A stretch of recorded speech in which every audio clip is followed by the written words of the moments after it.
because of the work of WHIO, because of your work, you've kept this issue alive so more people understand it. My mission is to fix this and get it corrected. New at 5:30, the ITeam's reporting was mentioned in a congressional letter demanding answers from the Social Security Administration about billions of dollars in overpayments. Tuesday, we reported some families said they lost their Social Security because of the extra money they got during COVID. The ITeam's John Bedell joins us live here in the studio. John, this new information you reported Wednesday already getting results in D.C. James, in fact, it's the second time in as many days our reporting is getting traction in D.C. Yesterday, I told you about the first congressional hearing on our investigation in the House. Now the Senate is calling for action with this letter.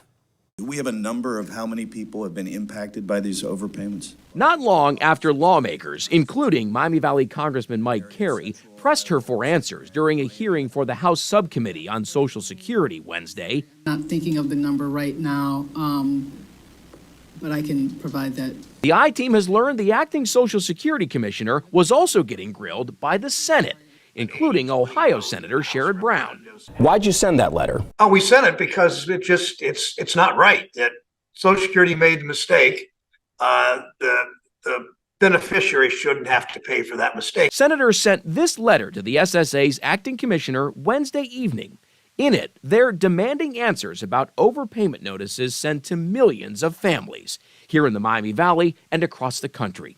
It references reporting from the new Center 7 ITeam, done in collaboration with our Cox Media Group sister stations and KFF Health News, on how pandemic stimulus checks from 2 and 3 years ago are causing big problems for some people now.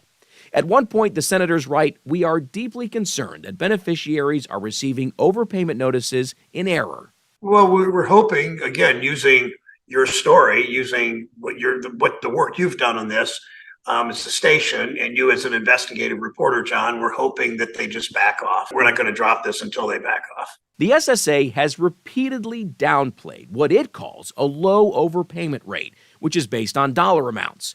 But right after Wednesday's hearing, we asked about the impact to millions of people. The Social Security Administration, one of our goals is continuous improvement. And so we will be doing a top-to-bottom review to see how we can further reduce the error rate. Isn't that rate based on dollars, not people? What do you say to the people dealing with these? Thank you. Social Security's own rules say COVID stimulus checks should not count against your benefits eligibility as assets or income.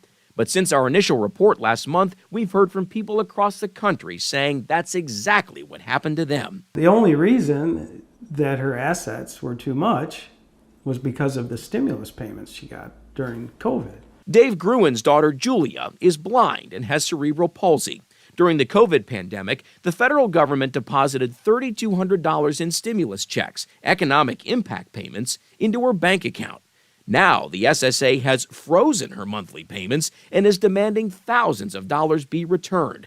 And the Gruen family is not alone in their overpayment outrage. It was angst, lots of it. I wonder if this is the month I no longer have the money to pay the rent.